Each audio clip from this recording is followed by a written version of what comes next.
If you don't think you'll ever be able to buy a home, you're not alone. With the cost of home ownership at an all-time high, many people will be forced to rent forever.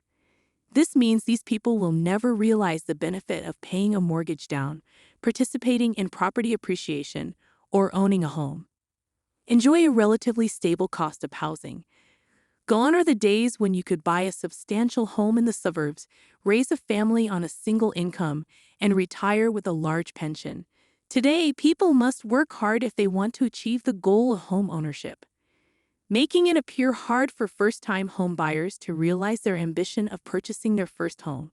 Welcome to Cashflow Canvas, where we teach lessons about investment and money-saving techniques.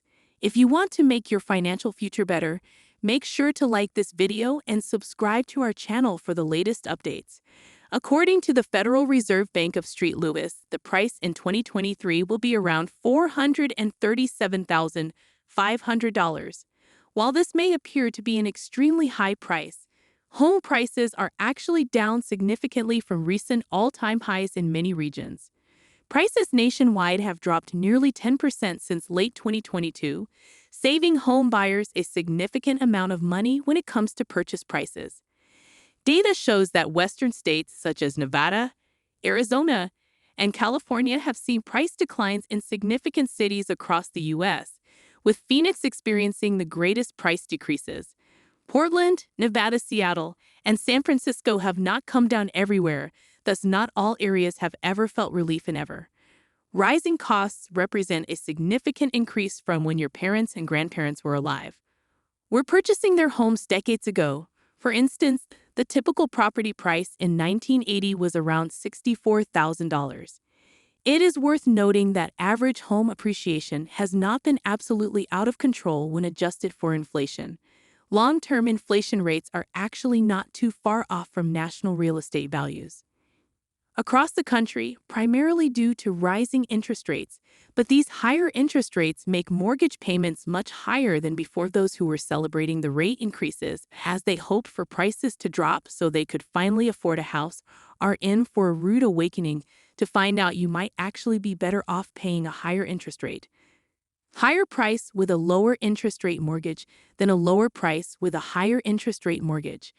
Take a look at some approximate calculations to see how interest rates will affect a typical mortgage payment. If you were to take out a 30-year mortgage for $400,000 at 4% interest, the monthly payment would be $1,900 per month, which only includes principal and interest. If you borrowed the same amount of money for the same length of time at 6% interest, the monthly payment would be $2,528.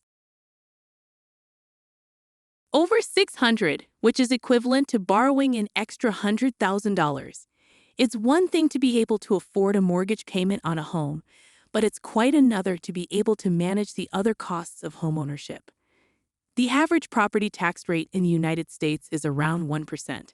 So on a $400,000 home, the average property tax rate is about 1%. You're staring at a property tax bill of $4,000 per year. What do you think the possibilities are of that? Going down insurance is another significant cost that you will face as a homeowner. According to NerdWallet, the typical homeowner's insurance rate is around $1,800 per year, in addition to property taxes and insurance. You must consider how much utility you will use each month. Heating, cooling, electricity, and internet quickly add up, while maintenance, repairs, and updates are frequently underestimated. Budgeting for a new roof, water heater, furnace, and appliances is crucial because these products, like others, have a useful life that must be considered before purchasing. You're setting yourself up for failure if you buy a house. What happens if you can't afford to heat, cool, and maintain your home? As interest rates have risen, so has the percentage of home buyers paying cash.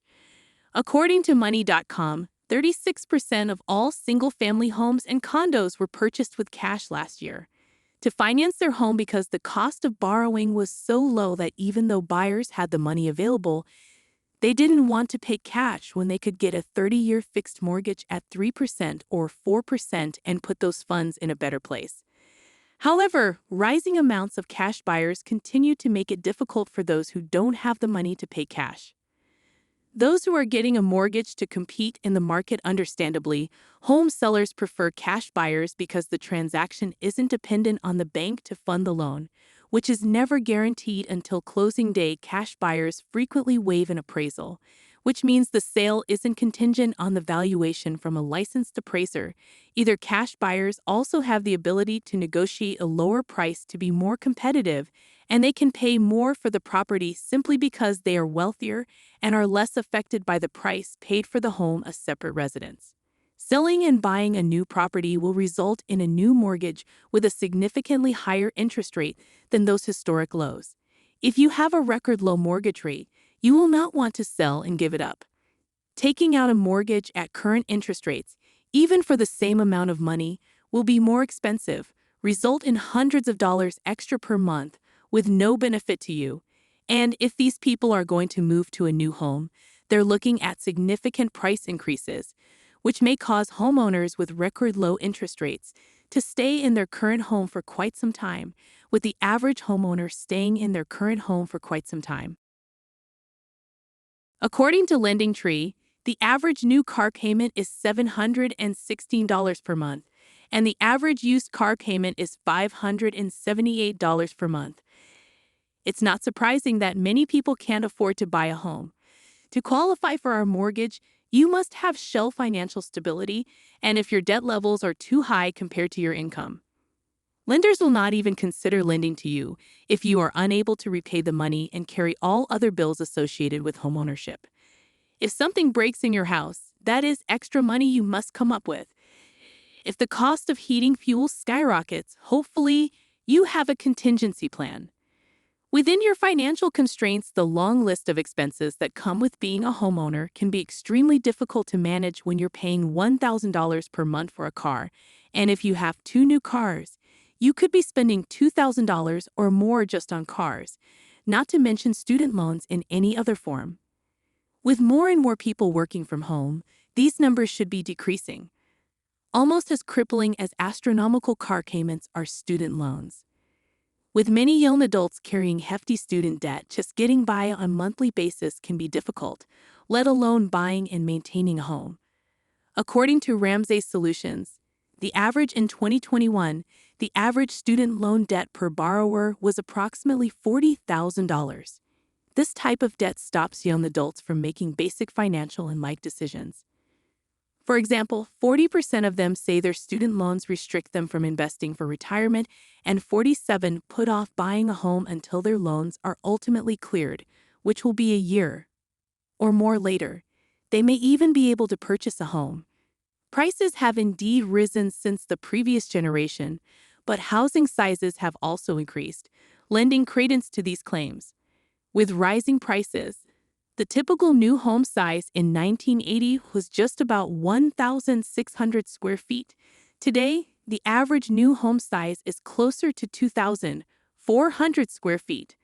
Despite the fact that the average family size is dropping, working from home may save on commute costs. But what isn't spent on gas and cars now appears to be spent on larger residences. Many homes with 2 persons working from home may require separate office spaces where they can work and attend meetings. Being dragged away by others, more time spent at home necessitates more living space. It is no longer the case that one bathroom, a small living area, and a small bedroom were all that was desired. People understandably want more space. They want more bathrooms, offices, additional living spaces, and larger kitchens where the majority of their meals are prepared. Will be prepared. They want more space to get away from their spouse. Compare this to just a few years ago, when most people worked outside of the home, and the home was primarily seen as a place to rest their head. With high levels of debt and astronomically high home prices, the size of the down payment can make a difference, a significant difference in your monthly mortgage payment. There are many programs that allow first-time home buyers to put very little down in terms of a down payment, which sounds great until you see the difference in the monthly payment. A 3% down payment is often all that is required, but this will significantly increase your mortgage payment. When compared to putting down 10 or 20%, the principal and interest payment on a $400,000 mortgage is $2,528 per month, compared to a $320,000 mortgage, which is $2,023 per month. Furthermore, buying a home with less than 10% down is a bit risky. Private mortgage insurance, or PMI, is normally required with a 20% down payment. The cost of private mortgage insurance varies, but you should anticipate paying roughly 1% of the total mortgage amount each year for this. On a $400,000 mortgage, this will cost you about $4,000 per year or $300,000 per month. Suddenly, the option of putting less of a down payment on a home costs you an extra $800 per month. The question is, how are you going to pay off other debt and save 20% for a down payment while continuing to pay your rent? Buying a house is becoming less and less affordable.